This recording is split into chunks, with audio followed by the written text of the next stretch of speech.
पूर्व मंत्री योगेंद्र साहु यानी आपके पिताजी से बातचीत हो रही थी। उन्होंने एक बड़ा आरोप लगाते हुए कहा है कि राज्य की वर्तमान सरकार में सिर्फ जेएमएम है, कांग्रेस कहीं नहीं है। क्या देखते हैं, जो ये पूरी घटनाक्रम हुई उसके बाद आक्रोश काफ़ी है। देखिए, जिस तरह का घटना जो सामने आए हैं वो सिर्फ हम और आप नहीं देखे हैं, बल्कि और बड़का गांव तक ही ये सीमित नहीं है, बल्कि झारखंड की जनता के अलावा पूरी दुनिया देख रही है। और किस तरह से एक संवैधानिक पद में रहे माननीय श्री पूर्व मंत्री श्री योगेंद्र साहु जी, माननीय श्रीमती निर्मला देवी जी, पूर्व विधायक, जो धरना में बैठे हुए, जो एसडीओ को एसडीओ को सूचना दे के कि हम धरना में बैठ रहे, ये मांगे, तो उसको एड्रेस करने के बजाय वहाँ पे पुलिस को भेज दिया जा रहा है, उनको उठाया जा रहा है, धरना का टेंट तोड़ा जा रहा है, दीवार तोड़ दिया जा रहा है, मतलब और बोला जा रहा है ये सब एसपी का ऑर्डर है। तो एसपी ये सब ऑर्डर देने लगेंगे तो फिर लॉ एंड ऑर्डर फिर क्या होगा।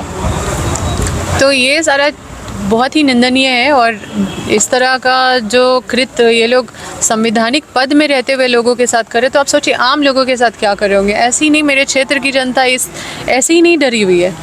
आप एक ये उदाहरण के तौर पे आपके सामने है कि क्यों क्षेत्र की जनता डरी हुई है, सहमी हुई है। और अब आपके सामने तो बीच में हमने ऐसा भी एक उदाहरण लाया था, जो 6-7 रैयत लोग को 2 दिन थाना में रख के जो मारा गया था, कोर्ट ने भी संज्ञान में लिया था और कोर्ट उनका इलाज करा के उनका बयान भी लिया था कि उनको मारा गया है। अब सोचिए कि किस हद तक ये कंपनी कॉरपोरेट के लिए ये लोग काम कर रहे हैं। जिला प्रशासन का काम है सबको न्याय दिलाना। आप एक आदमी को सामने ले आइए जिसको घर के बदले घर मिला हो, या उसको ज़मीन के बदले नौकरी मिला हो, या सही मुआवजा मिला हो। अभी करोड़ों का मुआवजा जो वहाँ पे बनता है लोगों का लेना, आज लोगों को किसी को 3 लाख मिल जा रहा है, किसी को 4 लाख, किसी को 10 लाख, किसी को 15 लाख नहीं ले रहा है तो जेल डाल दिया जा रहा है, उन पे केस कर दिया जा रहा है, मारा जा रहा है, थाना में 2 दिन रख के मारा जा रहा है। लोगों को इतना डरा दिया जा रहा है। 144 मतलब धरना करने जाएगा तो 144 लग गया है, ऐसे करके अधिसूचना जारी हो गया है करके गाड़ी घुमाया जाएगा, जो निकलेगा जो दिखेगा उसको जेल में डाल दिया जाएगा, ऐसा अनाउंसमेंट किया जाएगा। अब सोचिए, अनधिकृत तरीके से ये लोग घर तोड़ रहे हैं, ये कैसा न्याय है। किसी को कोई न्याय नहीं मिल रहा है, किसी को कोई अधिकार नहीं मिल रहा है, बस जैसे तैसे सब चला रहे हैं। 2 ही कानून है, एक है कोल बेरिंग एक्ट, जिसमें अगर आप सेक्शन 14 जाइएगा तो उसमें लिखा हुआ है कि कैसे मुआवजा देना है। उसमें कलेक्टर को पावर है मुआवजा तय करने का।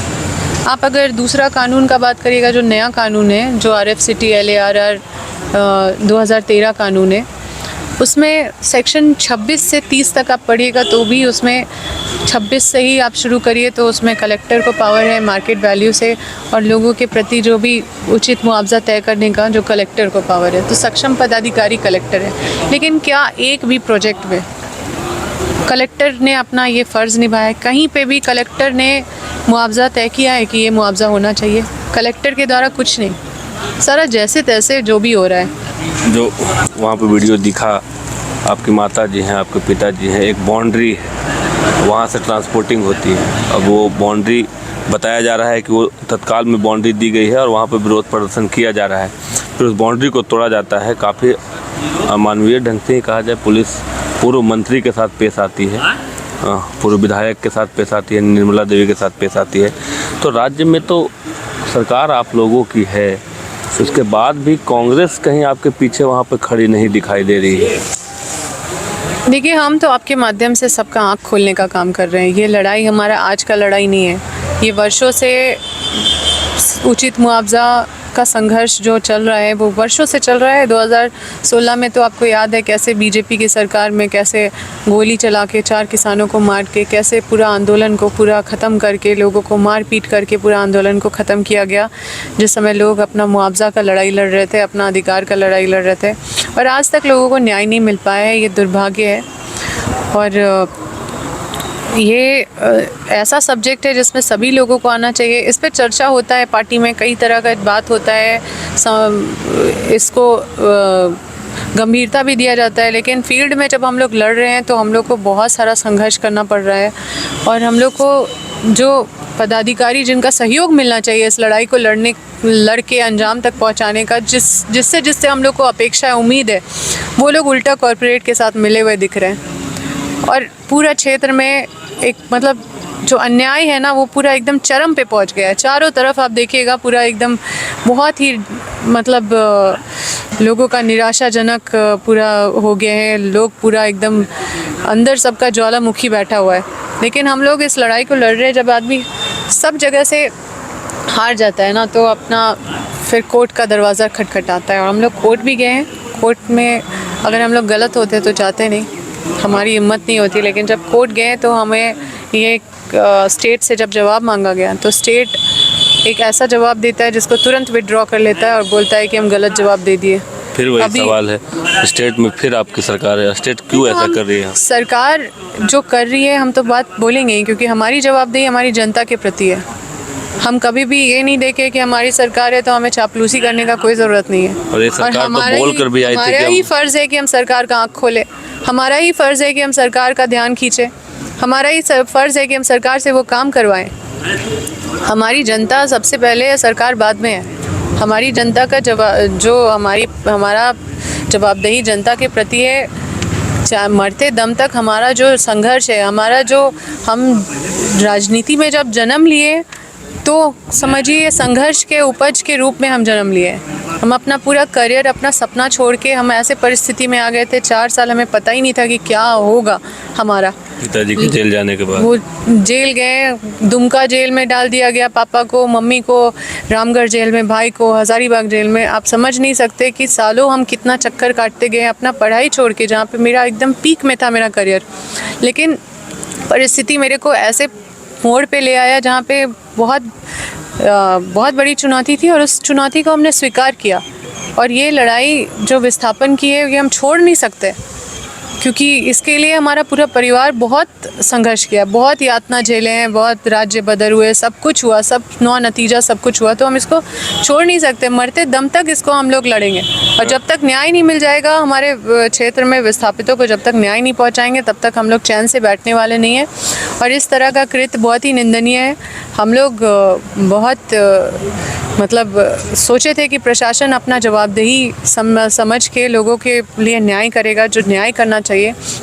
आप सोचिए कि किस तरह से ये लोग कितना नीचे गिरे थे कंपनी से, कंपनी का काम करते हैं, कंपनी के इशारे पे तुरंत खड़े हो जाते हैं। अभी अगर रातों रात किसी का घर तोड़ देगा कंपनी तो वहाँ पुलिस प्रशासन जल्दी नहीं आएगा, वहाँ पे पब्लिक धरना बैठेगा। किसी को गाड़ी चीप के चला जाएगा तो कोई नहीं आएगा। अभी वहाँ पे इतना पॉल्यूशन है लेकिन यहाँ के पदाधिकारी कोई नहीं जाएंगे। ये सब नहीं दिखेगा, दिखेगा क्या? कंपनी का काम रुक गया। कंपनी क्योंकि कंपनी मुआवजा नहीं दिया। किसी को 3 लाख दे रहा है, किसी को 15 लाख, किसी को 10 लाख। और अगर आप नहीं लीजिएगा तो फिर उसको ट्रिब्यूनल में डाल देंगे या फिर आपके ऊपर केस डाल देंगे। आप चुप रहिए, गुंडा पाल के रखे हैं ये लोग।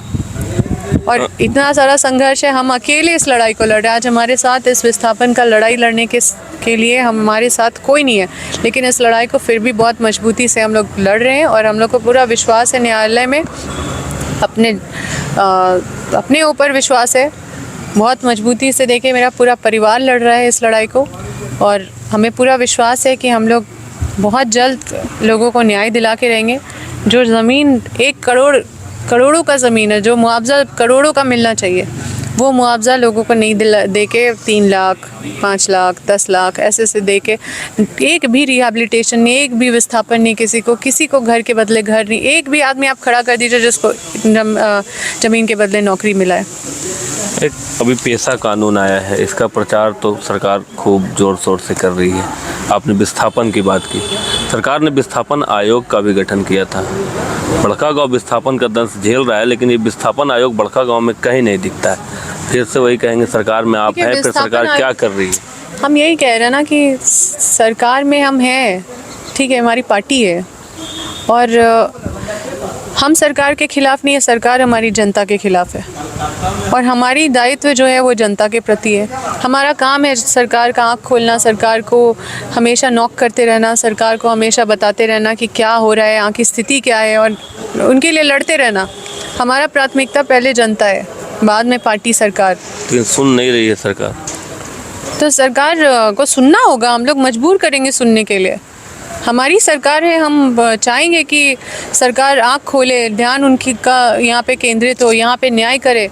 यहाँ के विस्थापितों के साथ न्याय होने लगेगा तो समझिए कि सभी के साथ, सभी विस्थापितों के साथ न्याय होगा, पूरे झारखंड के विस्थापितों के साथ न्याय होगा। विस्थापन आयोग बड़का गांव में कहीं दिखता ही नहीं है। विस्थापन आयोग का गठन तो हुआ है, लेकिन अभी जब तक धरातल पे नहीं उतरेगा तो हम क्या बोल सकते हैं। अभी नियमावली पे हम लोग श्योर नहीं है कि कितना न्याय कर पाएगा, क्योंकि ये नियमावली में किसको कितना शक्ति दिया गया है, ये जब तक लोगों को न्याय नहीं मिल पाएगा। क्योंकि अभी तक तो हम लोग न्याय के लिए संघर्ष कर रहे हैं, और वो भी हमारा संघर्ष था विस्थापन आयोग का गठन करवाना जो हमारे कार्यकाल में हुआ। लेकिन नियमावली पे हम लोग थोड़ा हमारा जो है आत्मविश्वास पूरा नियमावली पे नहीं हो पा रहा है, क्योंकि हमें पता नहीं कि क्या किस तरह का न्याय हो पाएगा। वो तो देखने वाली चीज़ है, लेकिन अभी तक तो हम लोग संघर्ष कर रहे हैं और न्याय नहीं मिल पाया है लोगों को। तो हम लोग बोले ना कि मरते दम तक हम लोग ये लड़ाई लड़ेंगे, और ये हमारे खून पे है कि हम इस दर्द को देखे हैं, झेल रहे हैं। हमारे क्षेत्र का सबसे बड़ा विषय है और इसका समाधान निकलना ही होगा, इसका कोई उपाय नहीं है। सुना आपने योगेंद्र साहु को भी सुना, अम्बा प्रसाद को भी सुना। साफ शब्दों में इन्होंने कहा कि सरकार हमारी सुन नहीं रही है, सरकार में हम ज़रूर हैं और हमारा काम अपनी जनता के लिए सरकार को नॉक करना है, और वो काम हम करते रहेंगे। फिलहाल उस घटना की बात करते हैं तो उसके बाद योगेंद्र साहु ने कहा है कि वो कोर्ट जा रहे हैं, अब अंतिम रास्ता कोर्ट है और कोर्ट पर उन्हें विश्वास है, न्यायालय पर भरोसा है। फिलहाल देखना यह होगा कि इसमें आगे क्या कुछ कार्रवाई देखने को मिलती है। शशांक शेखर, बाइस्कोप, हजारीबाग। घर रहने का मकान भर नहीं, ये खुशियों की तिजोरी है। दरवाजे पर दस्तक देता पड़ोस, खिड़कियों से उमड़ आता आसमां, तारों में उलझी ऐसी ना जाने कितनी दास्तां।